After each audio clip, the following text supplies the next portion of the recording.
you have to be careful with is we've just gone through a series of dealings with area. Remember, area is how many square units. They could be square inches, square feet, square meters, square yards, square miles, square furlongs, square kilometers, etc. Could be all of those. It doesn't matter. But square units cover something completely. And so we dealt with a lot of quadrilaterals. We dealt with triangles. We did area of a circle. And then yesterday we talked about surface area of prisms and cylinders, and a little bit about cones and pyramids. So that leads us to volume, and volume's different than area. So where area would be the number of square units, volume involves a three-dimensional shape, length and width and height. And you can see the Rubik's Cube there. Any of you guys good with the Rubik's Cube? My son, I don't know how he does it. You give it to him and he's got it. I have no idea. My brain doesn't work that way. His does. He just turns it a bunch of times, and not long he's got the thing figured out. But it's a good example, and if I was thinking, I'd have mine with me today, and I forgot it. But you got the visual there. A Rubik's Cube is a great example for volume. It's a three-dimensional shape.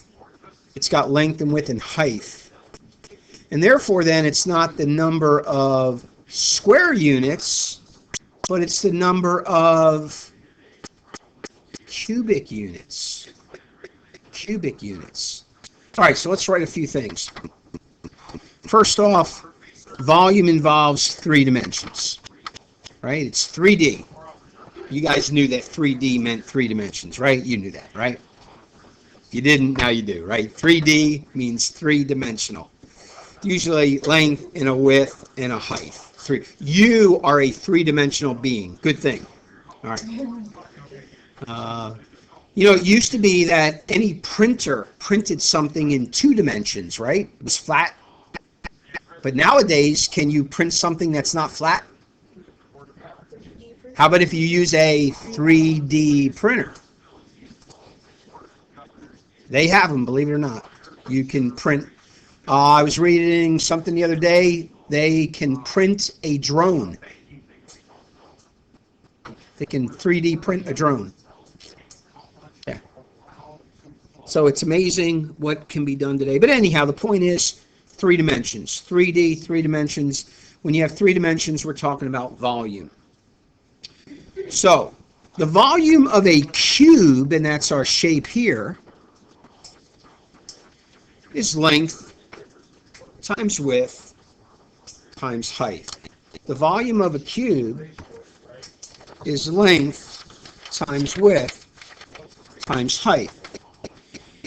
And my Rubik's Cube is really the best example of this situation, because if you look at it, everything is a little cube, and I don't know what the size of them are. But you've got, this is 1 cubic unit, and 1 cubic unit, and 1 cubic unit. And so, how many cubic units are there in a Rubik's Cube? How many cubic units are there in a Rubik's Cube? Brendan? How many agree with Brendan? 54 cubic units. 54. Okay, you got a couple takers. Anybody else have anything else? How many cubic units? Christina.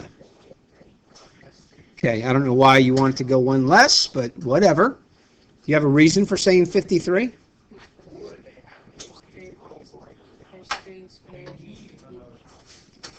Okay. Let me see if I can help you guys think a little. Don't write on your sheets, just look. Just doing that part right there. How many cubic units is that? 3, right?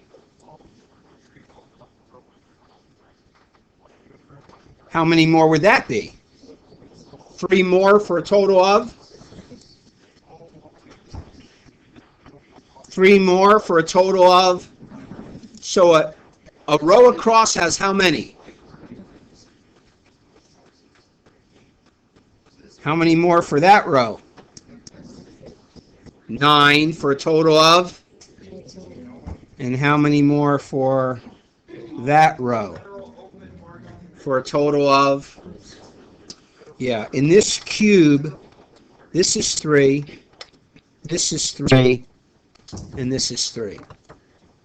Right? 3 units, 1, 2, 3. 3 units, 1, 2, 3. 3 units, 1, 2, 3. A cube, the length equals the width equals the height. And therefore, it's length times width times height. And you end up with 27 cubic units of our Rubik's Cube. Hey, what are the units? It depends on what you're talking about. If they're inches, they would be cubic inches, inches cubed. Maybe it's cubic feet, feet cubed. Because again, what are you doing? You're doing something like 2 feet times 2 feet times 2 feet. That would be 8 feet cubed, right? Could be centimeters cubed. Could be meters cubed, etc., right? I mean, you know, any kind of length unit can be cubed. Could be cubits cubed. It's a tongue twister. How many cubits cubed could a cubic cutlery who knows? All right, not working.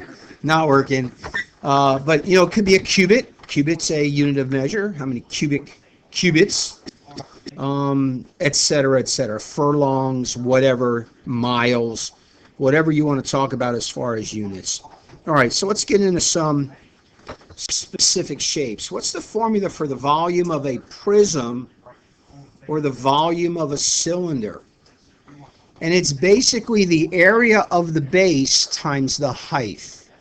The area of the base times the height.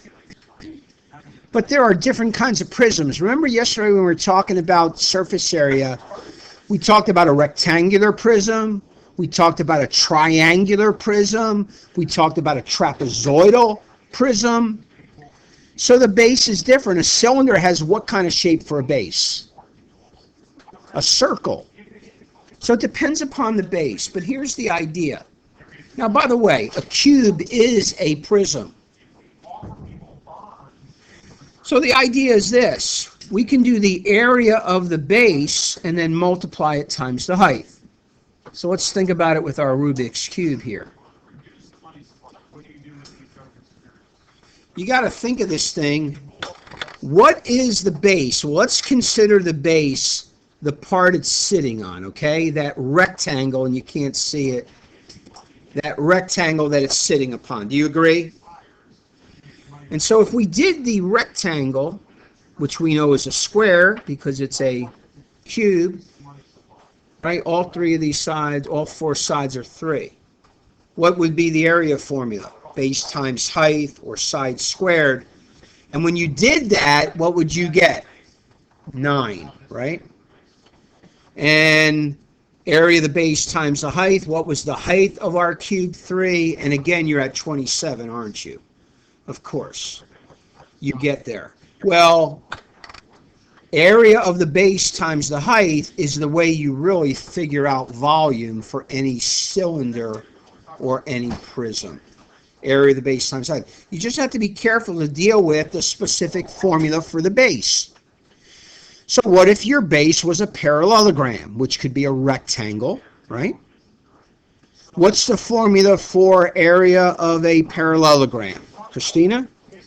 So use your color here. So our area of a parallelogram is base times height.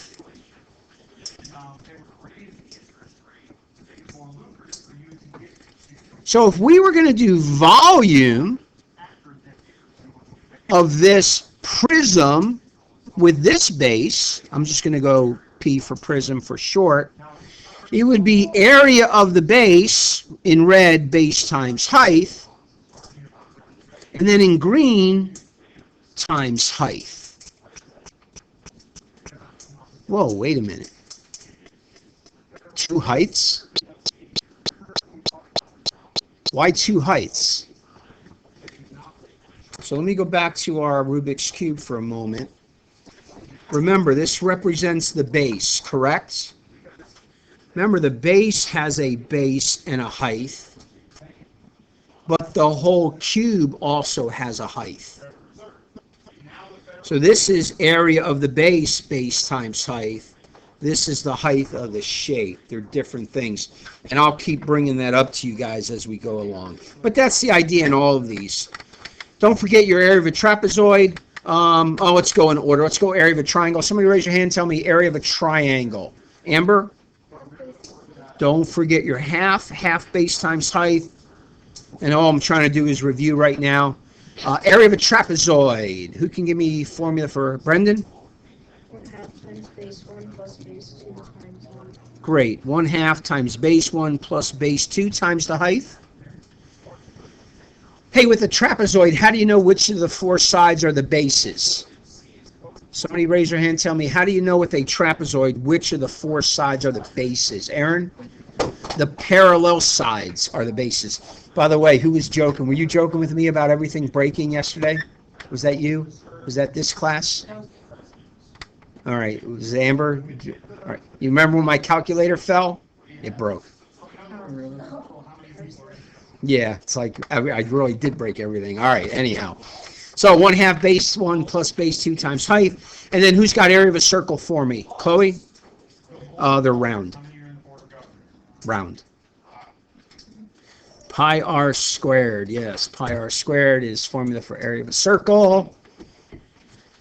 And so be careful because you need to know your area formula to properly find volume unless it's a cube. Okay? So let's go ahead and do some problems. Let me get rid of my shade here.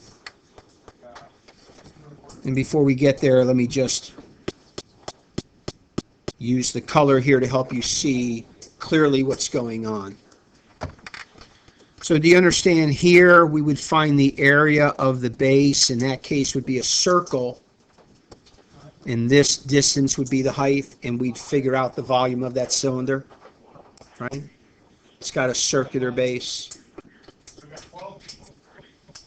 And again, you can see that in each of these. In the second one, I have, that should have been red. I have the base colored in red so you can see clearly. So you'd figure out the area of that base. And again, this would be the height, right, of the shape. And on the right, we have a triangular prism. So you'd be doing area of a triangle, right, times the height of the whole prism. The height of the prism is always the distance between the bases. But again, to find volume, you only need the area of one base times the height. Can I pause for a second and say, don't get confused between surface area and volume. Remember when I cut open the tissue box yesterday? Remember, area is how much area to cover all the surfaces of the three-dimensional shape. That's not what volume is. Volume is how many cubes, whether it's cubic inches, an inch by inch by inch, or centimeters, a centimeter by centimeter by centimeter, how many of those cubes fit into something? All right, what just went off? I just heard a ding. All right, Colby, you got to give it to me. Yeah, it happens. Just stick it on my desk. Yeah, you can turn it off. Thank you. Is that your first time this year? Okay.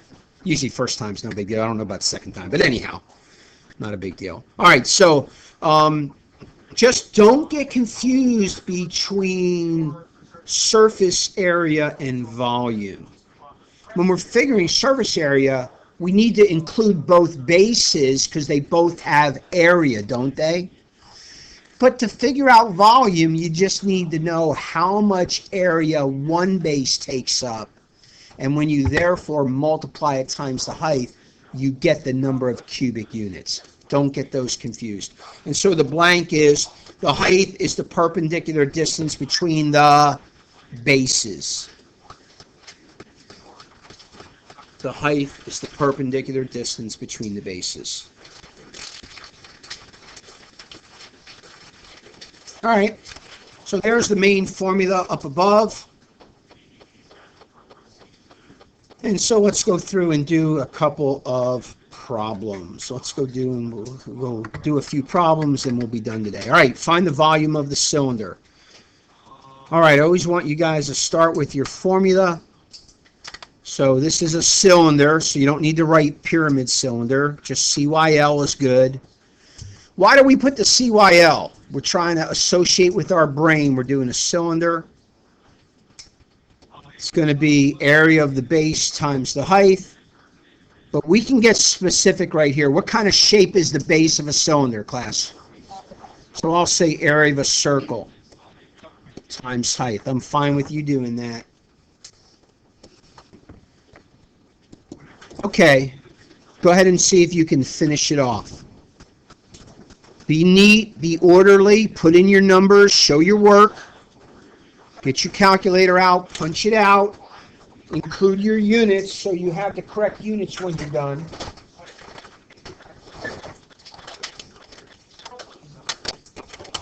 And if you need help, you can look up here.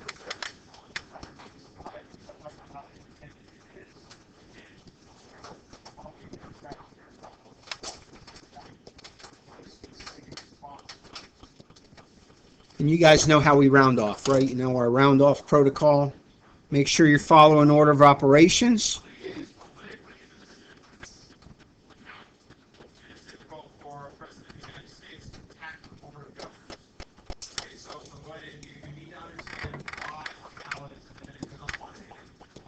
All right, who's got an answer for me? Hayden, what do you got? I'm just curious. And I didn't hear your units.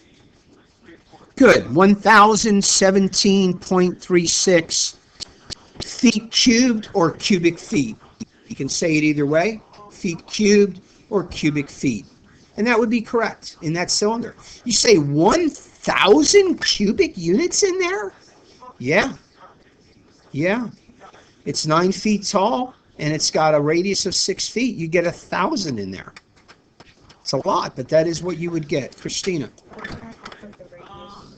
Say again? Yeah, for the pi r squared, right? Don't forget pi's are square. All right. So here's a prism, right? By the way, it's good to learn your shapes. So again, it's a prism, not a big deal. We know our formula.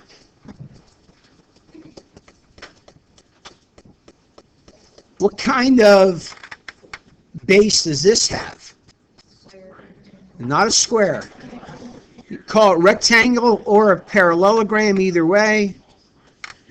So volume is area of a rectangle times height or area of a parallelogram times height. Either way is good. All right, again, show your next step. And I'll tell you what, let's do this. Hey guys, everybody look up here. Let's do our area in red. So when you put in the numbers for area, put them in red. And let's do our height of the whole shape in green so we can keep things straight. All right? So go ahead and do that. And see where you end up. There's cube. So again, don't forget the height of the base and then the height of the shape. And if you'll use your units, you'll catch yourself. So what is that, 350 cubic centimeters? How many had that right?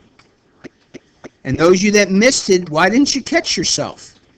You should have caught yourself if you didn't have centimeters times centimeters times centimeters, right?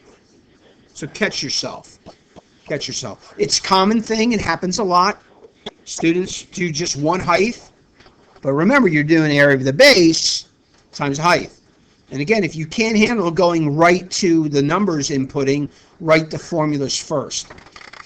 As it gets more complex, that is the better way anyhow. Okay, so here we've got a prism again. So let's go ahead and let's do this one. Volume of a prism, area of the base times the height. I want you guys to stay with me on this one for this next step, and then I'm going to let you finish it. So Daniel, what is the formula to use for the area of this base? All right, so Daniel concluded it was a triangle, and he rightly said 1/2 base times height, and then the other height of the whole prism. Okay, go ahead and finish it off from there. Sub in the numbers and figure out the volume. Okay, so if I use my color, 1/2 is 1/2 base. Now look, they gave it to you pretty easily. The only things they gave you of the triangle was a 4, a 5, and 1 7. I hope you use the 4 and the 5 and not the 7. Do you use the 7 at all? The answer is no. Remember, use the base that goes with the associated height that they gave you, right? Because they gave you the 5 meters, you got to use the 4 meters. All right, and then the height of the whole thing is 8. So let's see, what do we get? 1/2 of 4 is 2. 2 times 5 is 10. 10 times 8 is 80. 80 meters cubed. How many got that right? What a bunch of brainiacs. All right, great. You guys are awesome. Let's go to the next problem. I'm going to get rid of my shade. Let me move my prism down. Go away, prism. Go away. No, don't go. Oh, it's bouncing. I'm in the bouncing mode. All right. I think we're ready. Here we go. All right, so you look at this shape. And what kind of prism is this? Say it if you know it. Trapezoidal. Trapezoidal prism. All right. So again, what I want you guys to do is, somebody give me, Luke, can you give me the formula for area of a trapezoid?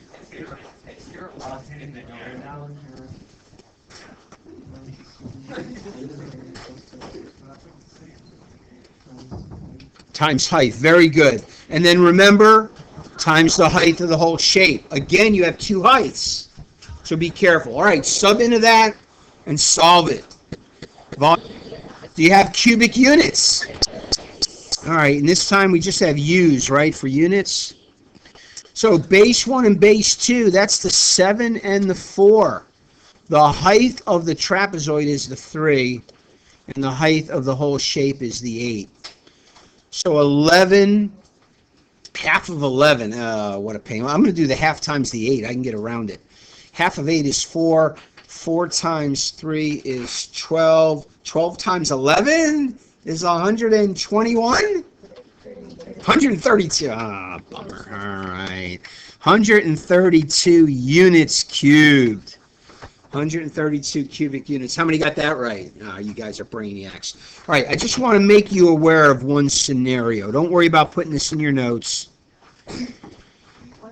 Sometimes they'll give you a problem like this. And they'll do something like this. Let me see if I can get my ink going here. Here, I'll do it in yellow. I think it'll show up. They might do something like this. I'm going to go below because I'm out of space. And let's say, I don't know, 40 u squared. And then they'll do something like this, 10. And they'll ask you to find the volume. For some reason, students think that's a hard problem and they don't know what to do. So what's the formula for a volume of a pyramid? Say it. What's the main formula for volume? I said pyramid, I'm sorry. For a volume of a prism. No, what's the main formula? Area of the base times the height, right? Okay. What do they think? What do you think they mean by that capital B down there? What of the base? Height of the base. The perimeter? What do you think, Nia? How do you know it's the area? How do you know? You're correct. How do you know? Anybody know for sure it's the area? Chloe? Yeah, I don't know if because it's in the center, but Aaron? It said square units, right? It said 40 units squared. It's got to be the area. My point is sometimes they'll give you a capital B and tell you so many units squared. They mean that's the area of the base. Don't let that throw you off. Isn't this an easy problem now? Look, volume is area of the base. In this case, capital B, area of the base, times the height. So what is it? 40 units squared times 10 units, total 400 cubic units. Don't take an easy problem and make it hard. If they tell you square units, they're telling you the area of the base, okay? If they tell you square units, that was a 40, Nia, 40 units. And so 40 times 10 is 400. Yeah, that was stupid easy. All right, I like that expression.